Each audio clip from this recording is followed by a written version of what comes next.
नमस्कार, मैं निधि पालीवाल आपके सम्मुख कक्षा 12 के विषय गणित के अंतर्गत आने वाले अध्याय 1 संबंध और फलन को प्रस्तुत करने जा रही हूँ। इस पाठ में हम संबंध किसे कहते हैं यह जानेंगे, प्रांत व सहप्रांत क्या होते हैं, परिसर को हम किस प्रकार ज्ञात करते हैं, के साथ ही संबंध कितने प्रकार के होते हैं इनको समझने की कोशिश करेंगे।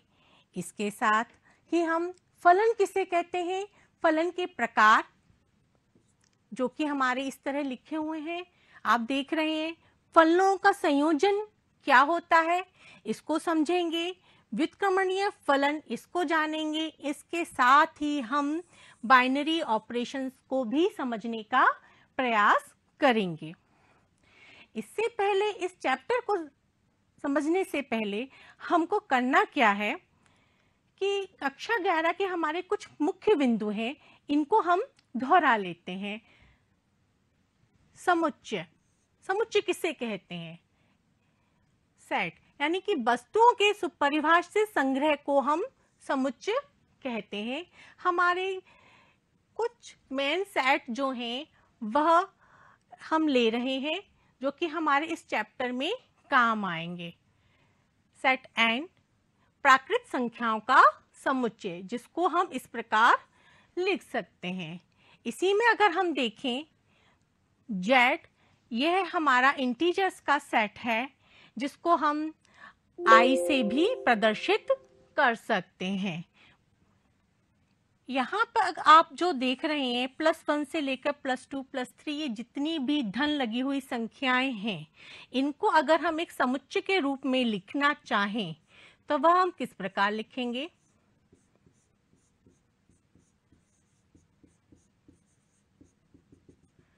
यह हमारा कहलाता है धन पूर्णांकों का समुच्चय। अब इसी में अगर हम ये जो ऋण संख्याएं लिखी हुई हैं, इनको अगर हम सेट के रूप में अगर लिखना चाहें तो हमें ऋण संख्याओं का समुच्चय प्राप्त होता है। और यहाँ पर अगर जीरो को अगर हम सेट की फॉर्म में लिखते हैं तो वह हमारा जीरो इंटीजर्स का सेट यानी कि शून्य समुच्चय कहलाता है। फिर इसके बाद हम देखते हैं परिमेय संख्याओं का समुच्चय। परिमेय संख्याओं का जो हमारा समुच्चय है उसको हम सेट विल्डर फॉर्म में इस प्रकार परिभाषित कर रहे हैं। यहाँ पे हम कुछ एक सिंबल्स को जान लें। ये जो सिंबल है फॉर ऑल वैल्यूज ऑफ, यानी कि सभी मानों के लिए, और यह जो सिंबल है इसको हम बोलते हैं बिलोंग्स टू, यानी कि P और Q के मान जो हैं वह Z यानी इंटीजर के सेट के अंतर्गत आ रहे हैं। कंडीशन हमारी क्या लग रही है? Q का मान जो है वह 0 के बराबर नहीं होना चाहिए। अब R क्या है? हमारा R जो है वह वास्तविक संख्याओं का समुच्चय है। इसके बाद हम कुछ अन्य समुच्चय भी देख लेते हैं। रिक्त समुच्चय यानी कि द एम्प्टी सेट, जिसको शून्य समुच्चय भी कहा जाता है। एक समुच्चय जिसमें एक भी अवयव नहीं होता है रिक्त समुच्चय कहलाता है। इसको हम फाई से भी प्रदर्शित करते हैं और इसके साथ ही हम इसको इस प्रकार भी प्रदर्शित कर सकते हैं। अब हमारा आता है उपसमुच्चय यानी कि सबसेट। इसकी हमारी डेफिनेशन क्या कह रही है? यदि हमारे पास दो सेट A और B हैं और A का प्रत्येक अवयव यानी कि प्रत्येक एलिमेंट जो है वह B का भी अवयव है, तो A जो है B का उपसमुच्चय कहलाता है। अर्थात A is a subset of B, जहां यदि A का मान अगर सेट A में है तो A का जो मान है वह B सेट में भी होना चाहिए। इसी के साथ अब हम आगे समुच्चयों के कार्तीय गुणन को देखते हैं। यदि हमारे पास दो अरिक्त समुच्चय यानी कि दो नॉन एम्प्टी सेट हैं P और Q, तो इनका जो कार्तीय गुणन है वह ऐसे ऑर्डर पेयर यानी कि क्रमित युग्मों का सेट है जिसका फर्स्ट एलिमेंट हम P सेट से लेते हैं और सेकंड एलिमेंट जो है, सेकंड कंपोनेंट यानी घटक जो है वह Q सेट को लेकर के बनाया जाता है। अब इसको अगर हम परिभाषित करें गणितीय परिभाषा में, तो P cross Q is equal to order pair of P comma Q such that P belongs to P comma Q also belongs to Q। अब हमने एक एग्जाम्पल ले लिया, हमारे पास एक सेट P है और एक सेट Q है। अब हम इसका ऑर्डर पेयर बनाने की कोशिश करते हैं। तो हमारा परिभाषा क्या कह रही है? परिभाषा क्या कह रही है कि पहला एलिमेंट जो है P क्रॉस Q का वह P सेट से ही लिया जाना है और सेकंड कंपोनेंट जो है वह Q सेट का होना चाहिए। तो सबसे पहले हम पहले P सेट के फर्स्ट कंपोनेंट की जगह पर हम A को फिक्स कर लेते हैं। इसके साथ हम Q के एलिमेंट्स को सेकंड कंपोनेंट के रूप में क्रमशः लिखते हैं। तो ये हमारा एक सेट तैयार हुआ। अब हम क्या करेंगे, B को फर्स्ट कंपोनेंट की जगह हम रखते हैं और Q से हम इसके ऑर्डर पेयर बनाते हैं। तो हमारे ये इस प्रकार ऑर्डर पेयर बने। यहीं पर अगर हमको Q क्रॉस P ज्ञात करना हो तो वह हम कैसे ज्ञात करेंगे? इसके लिए हम यह ध्यान रखेंगे, Q अब की बार पहले लिखा हुआ है तो फर्स्ट कंपोनेंट की जगह हम Q के एलिमेंट्स को फिक्स करेंगे। तो हमने पहले 1 फिक्स कर लिया, फिर 1 के बाद सेकंड कंपोनेंट अब की बार किसका होना चाहिए? P सेट का होना चाहिए। अब P सेट का जब हम सेकंड कंपोनेंट्स अगर लेंगे तो एक बार हमारे पास आएगा A, एक बार हमारे पास आएगा B। अब की बार हमने फर्स्ट 2 को फिक्स किया और इसके साथ फिर सेकंड कंपोनेंट हमारे क्या बने? 2, A, 2, B। ये हमारी पॉसिबिलिटीज बन रही हैं। अब की बार हमने फर्स्ट कंपोनेंट की जगह 3 को लिया तो हमने उसके ऑर्डर पेयर इस प्रकार बनाए। 4 के साथ देखते हैं तो 4 के साथ हमें सेकंड एलिमेंट हर बार किसका लेना है? P सेट का लेना है। तो 4, A और 4, B। ये हमारा Q क्रॉस P बना। तो हम किस प्रकार, अगर हमको P क्रॉस P लेना है तो वह हम कैसे ज्ञात करेंगे? यानी कि किसी समुच्चय P का उसी समुच्चय P के साथ ही कार्टेशियन प्रोडक्ट क्या होगा? तो हम P को ही 2 बार लिख लेंगे तो हमको आसानी हो जाएगी।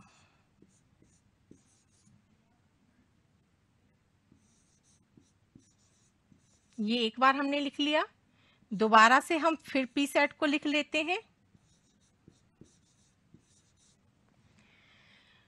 तो अब हम पहला कंपोनेंट इस P सेट से फिक्स करते हैं A और इसके पॉसिबल आउटकम्स सेकंड कंपोनेंट्स के साथ बनाते हैं। तो A, A, B ये हमारे बने। अब फिर फर्स्ट कंपोनेंट की जगह हम B को फिक्स करेंगे और सेकंड कंपोनेंट्स की जगह हम इनको लेंगे। तो ये हमारे पॉसिबल ऑर्डर पेयर्स बन गए हैं।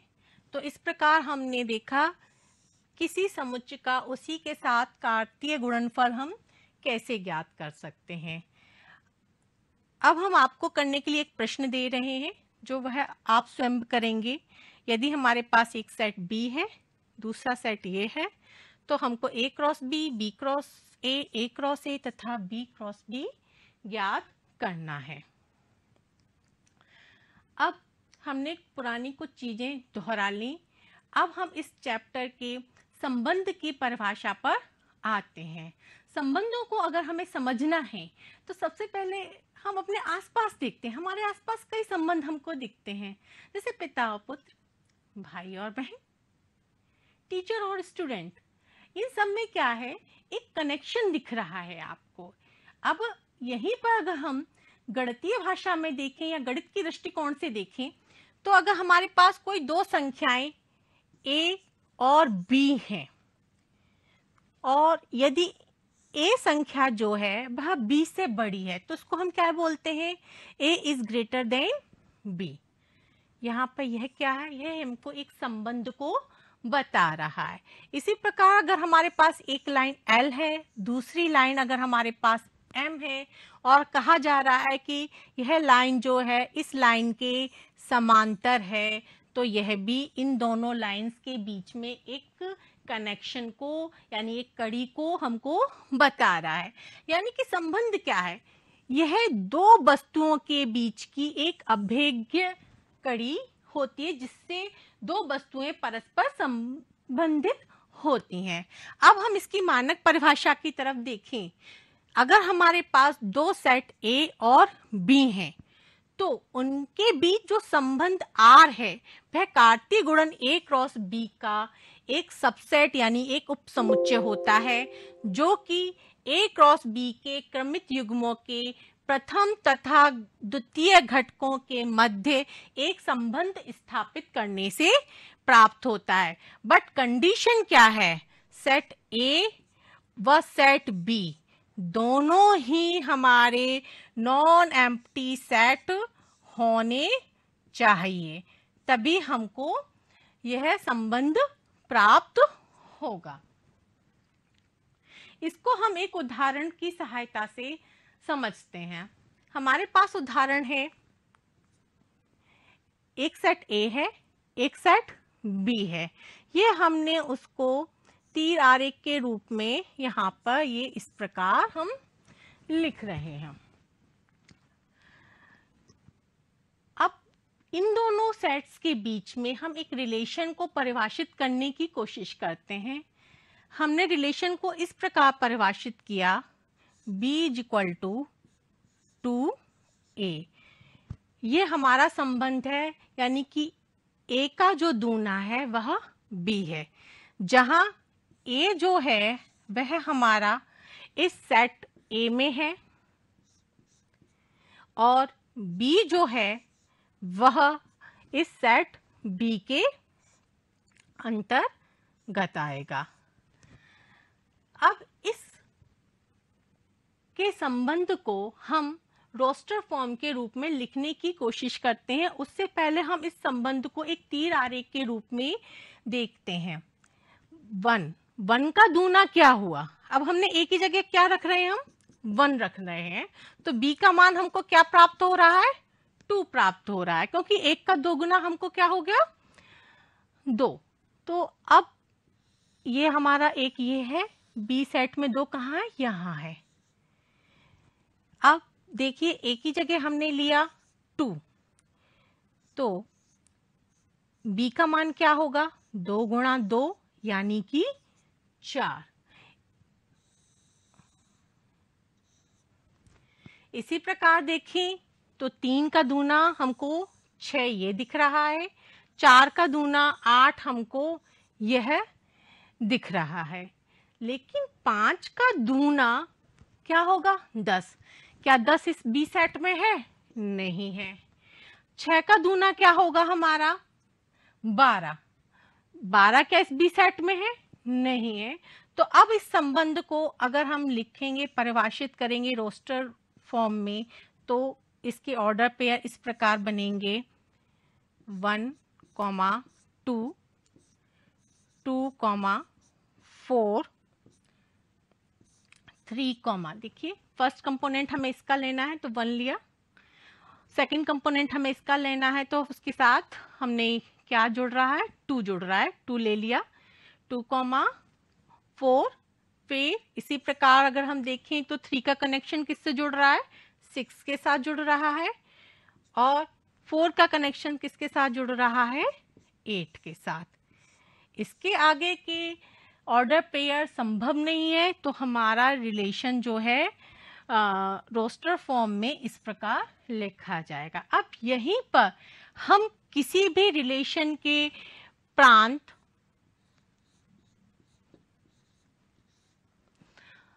सहप्रांत,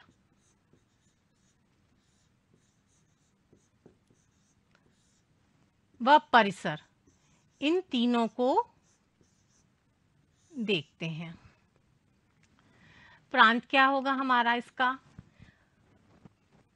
परिभाषा में यह कहती है प्रांत की कि ऑर्डर पेयर्स के जो फर्स्ट कंपोनेंट्स का जो सेट है, ये आपको दिख रहा है 1 2 3 4, ये है हमारा डोमेन कहलाता है उस फंक्शन का। तो ये हमारा हो गया प्रांत। इसी के बाद हम परिसर को देखें तो परिसर क्या है, ये जो हमारे संबंध के सेकंड कंपोनेंट्स दिख रहे हैं, इनको अगर हम सेट के रूप में लिखें तो वह हमारी रेंज यानी कि परिसर कहलाती है। सहप्रांत को हमें समझना है तो सिर्फ और सिर्फ सिंपल एक यह बात ध्यान रखनी है, ये जो सेट बी है होल सोल, यही हमारा कोडोमेन कहलाता है। इसको अगर हम रोस्टर फॉर्म में लिखेंगे तो हम इसको इस प्रकार लिखेंगे 1, 2, डॉट डॉट, ये कहाँ तक जा रहा है, 8 तक। तो ये हमारा कोडोमेन प्राप्त हो गया। अब हम एक और प्रश्न लेते हैं। इस प्रश्न के माध्यम से हम देखें, हमारे पास एक सेट A है जहां संबंध हमारा इस प्रकार परिभाषित है। हमको एक संबंध R लिखना है, साथ ही उसके प्रांत, सहप्रांत और परिसर भी ज्ञात करने हैं।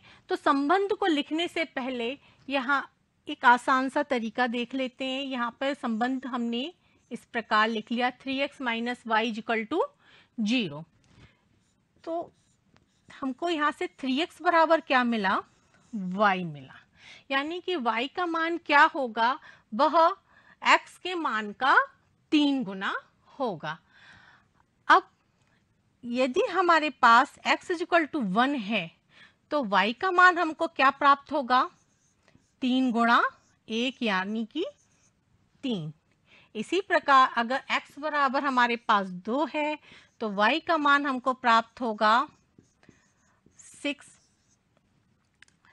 अगर हमारे पास x बराबर 3 है तो y का मान हमको प्राप्त होता है 9।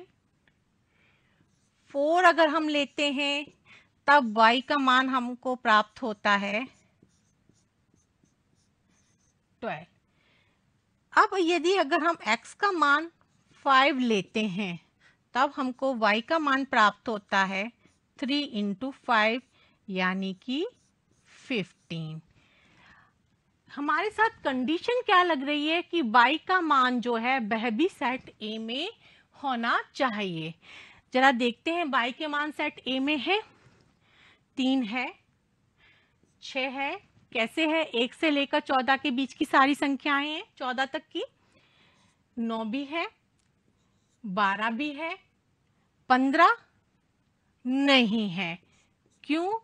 क्योंकि हमारा सेट 14 पर खत्म हो रहा है, तो हम 5 के साथ इसका संबंध नहीं ले सकते हैं। इसी प्रकार अगर हम 6 के साथ देखेंगे तो वह भी हमको प्राप्त नहीं होगा। अब हम इस संबंध को रोस्टर फॉर्म में लिखते हैं। 1, 3, 2, 6, 3, 9, 4, 12। ये हमारा संबंध परिभाषित हो गया। अब हमें इसके प्रांत निकालना हमारे लिए बहुत आसान है। फर्स्ट एलिमेंट्स का सेट, हमारे फर्स्ट कंपोनेंट क्या है, 1 2 3 4, इनका जो सेट है वह हमारा डोमेन हो गया। हमारा परिसर,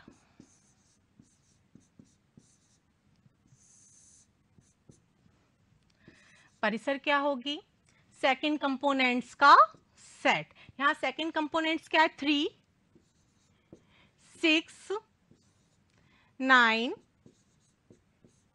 12। अब सहप्रांत को देखते हैं। सहप्रांत हमने परिभाषा में आपको पहले ही बताया था।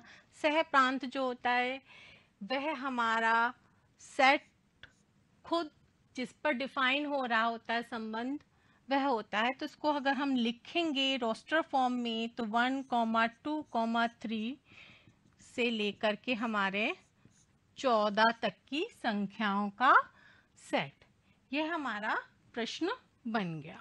अब हम एक अगला प्रश्न लेते हैं।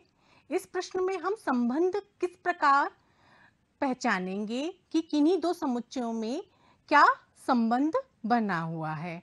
इस प्रश्न में कोई एक आकृति का ली हुई है। हमारे पास एक सेट P इस प्रकार है जिसके एलिमेंट 5, 6 और 7 है, और एक समुच्चय हमारे पास 3, 4, 5 है। हमारा रिलेशन जो है वह इस तरीके से इस चित्र में दिया हुआ है। अब जो है इसमें हमको करना क्या है, सबसे पहली बात हमें इसके रिलेशन को, आर को पहचानना है, जिसको हम समुच्चय निर्माण रूप में पहले लिख करके दिखाएंगे यानी सेट बिल्डर फॉर्म में। फिर इसके बाद हम इसको रोस्टर रूप में लिख करके दिखाएंगे। इसके साथ ही हमें इसके प्रांत एवं परिसर इनको पहचानना है कि ये क्या है इसमें। तो सबसे पहले हम रिलेशन को देखते हैं कि ये जो दो सेट P और Q हैं इनके बीच में क्या संबंध हमें इस चित्र के द्वारा दिख रहा है। 5 3 से जुड़ा हुआ है, 6 का संबंध 4 से है, 7 का संबंध यहाँ 5 से है। अब संबंध पहचानने के लिए सबसे पहले हम देखते हैं 5 एक संख्या है, ये 3 है। 5 जो है 3 से क्या संबंध दिखा रही है, एक तो संबंध हमको यह दिख रहा है कि यह एक दोनों ही अभाज्य संख्याएं हैं जो कि घटते हुए क्रम में लिखी हुई हैं। लेकिन फिर जब हम अगला संबंध देखते हैं 6 से 4 के बीच में, ये तो 6 और 4 ये तो अभाज्य संख्याएं नहीं है, यानी अभाज्य संख्याओं से संबंधित यहाँ पर रिलेशन नहीं हो सकता। अब दूसरा देखें, 5 में से अगर हम 2 घटा दें तो हमको 3 मिल रहा है।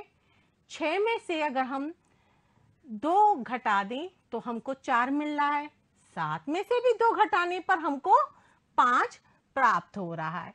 तो यहाँ पे इन दोनों के बीच में हमें क्या रिलेशन दिख रहा है, अगर A जो है सेट P का एक एलिमेंट है और B जो है सेट Q का एलिमेंट है, तो हमें A और B में क्या रिलेशन प्राप्त हो रहा है, A में से अगर हम 2 घटाएं तो हमें B प्राप्त हो रहा है।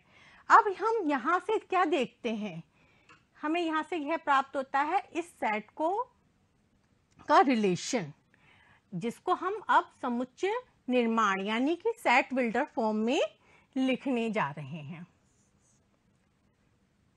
A, B order pair such that A minus 2 is equal to V, where for all values of A belongs to set P, B belongs to set Q। ये हमारी रोस्टर फॉर्म हो गई। इसके बाद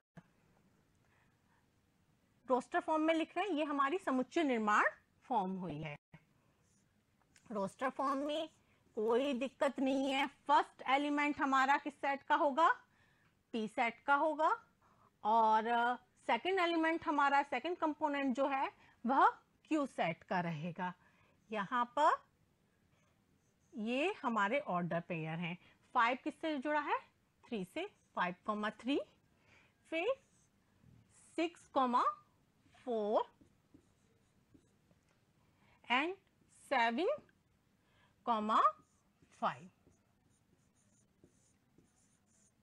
अब देखिए, ये हमारी समुच्चय निर्माण रूप है, जिसको हम सेट बिल्डर फॉर्म भी कहते हैं। यह हमारी रोस्टर निर्माण फॉर्म है, जिसको हम रोस्टर रूप भी कह रहे हैं। अब इसके बाद हम इस संबंध R के प्रांत व परिसर तथा सहप्रांत